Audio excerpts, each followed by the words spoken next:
Indra dan rekan-rekan saya ada Dina, Cesha, Lutfia, dan Alisa akan membahas mengenai bab 3 buku ke-1 orang KUH Perdata mengenai domisili. Dalam KUH Perdata, domisili mengatur hak dan kewajiban seseorang di dalam hukum. Tetapi sebelum itu, apa sih domisili itu, apa jenis-jenisnya, dan apa pentingnya bagi hukum? Dalam video ini, kami akan menjelaskan mengenai konsep domisili tersebut. Simak video ini hingga akhir agar kalian tidak ketinggalan informasi penting ini.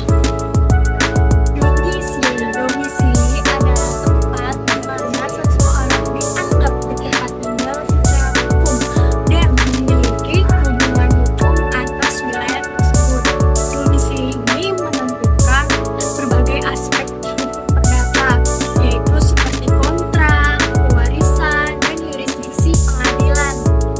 Selanjutnya ada jenis-jenis domisili. Yang pertama ada domisili umum. Pasal 17 KUH Perdata menjelaskan tempat di mana tempat tinggal seseorang dianggap secara hukum dan biasanya merujuk pada tempat tinggal tetap seseorang dalam kehidupan sehari-hari. Yang kedua ada domisili khusus. Pasal 18 KUH Perdata menjelaskan domisili yang dipilih untuk suatu kepentingan tertentu. Misalnya, dalam perjanjian, seseorang dapat memilih domisili secara khusus dalam perjanjian. Misalnya, jika terjadi suatu perselisihan, penyelesaiannya dapat diselesaikan di wilayah yang telah disepakati. Selanjutnya adalah domisili hukum. Domisili itu diatur di dalam pasal 18 KUH Perdata. Domisili itu merupakan domisili yang dimiliki oleh seseorang berdasarkan kedudukan atau statusnya di dalam hukum. Siapa yang termasuk di dalam kategori ini? Yang pertama adalah pejabat pemerintah yang ditempatkan di suatu daerah tertentu. Dan yang kedua adalah organisasi atau badan hukum yang memiliki domisili sesuai dengan akta pendirian mereka. Contohnya adalah yang pertama, seorang hakim yang memiliki pekerjaan di Bandung, maka domisilinya adalah di Bandung sesuai dengan pekerjaannya. Dan yang kedua adalah perusahaan yang berpusat di Jakarta, maka berdomisili di Jakarta meskipun memiliki cabang di kota lain. Selanjutnya adalah domisili orang tidak cakap hukum. Diatur di dalam pasal 20 KUH Perdata.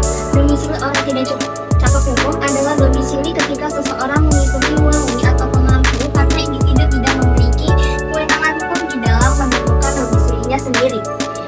Siapa yang termasuk di dalam orang yang tidak cakap hukum ini? Yang pertama, orang di bawah umur, yaitu domisilinya akan mengikuti orang tua atau warisannya. Dan yang kedua adalah orang di dalam pengakuan akan mengikuti domisili si sang pengaku. Contohnya adalah seorang anak yang berusia 10 tahun lahir dan tinggal di Bandung mengikuti orang tuanya, maka berdomisili di Bandung. Dan yang kedua adalah seorang lansia yang berada dalam pengakuan anaknya yang di Semarang, maka berdomisili di Semarang. Nah, sekarang saya akan membahas mengenai perubahan domisili menurut KUH Perdata. Berdasarkan pasal 18, seseorang dianggap berubah domisili jika ia benar-benar pindah dari tempat tinggal sebelumnya dan berniat untuk menetap di tempat tinggal yang baru. Dalam pasal 19, niat tersebut dapat dibuktikan melalui laporan kepada pemerintah setempat atau dari keadaan yang menunjukkan bahwa ia akan benar-benar menetap di sana, misalnya seperti mendapat pekerjaan baru. Yang kedua, perubahan domisili juga memiliki dampak hukum yang signifikan, termasuk menentukan yurisdiksi pengadilan, pengurusan dokumen kependudukan, dan juga ketentuan hukum yang berlaku. Selain itu juga ada kewajiban administratif seperti perpindahan data kependudukan dan kepajakan. Selanjutnya, dalam perjanjian hukum ada yang namanya konsep domisili pilihan yang diatur dalam pasal 24 dan 25, yaitu domisili yang ditentukan oleh para pihak untuk kepentingan tertentu, misalnya dalam penyelesaian sengketa. Nah, jika domisili tersebut ini diubah, maka harus diberitahukan kepada pihak lain dan tidak boleh melebihi batas tertentu. Dengan demikian, perubahan domisili bukan hanya sekedar pindah tempat tinggal saja, tetapi juga ada konsekuensi hukum dan administratifnya, sehingga harus dijalani dengan benar agar tidak terjadi masalah di kemudian hari. Kemudian ada pentingnya domisili dalam hukum perdata. Domisili memiliki peran penting dalam aspek hukum perdata antara lain yang pertama, pembentukan hukum yang berlaku. Domisili yang menentukan hukum yang mengatur seseorang dalam hal pernikahan, pewarisan, dan kewajiban perdata lainnya. Yang kedua, ada yurisdiksi pengadilan, gugatan perdata yang umumnya diajukan di pengadilan dan harus sesuai dengan domisili tergugat. Yang ketiga, ada pembuatan kontrak. Dalam hal perjanjian, seringkali ditentukan domisili khusus sebagai tempat penyelesaian sengketa.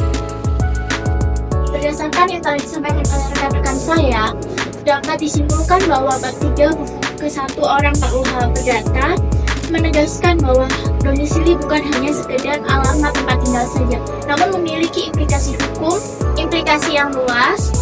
Domisili berpengaruh dalam hukum perdata seperti warisan, kontrak, dan yurisdiksi pengadilan, sehingga setiap individu harus memahami konsep-konsep tersebut.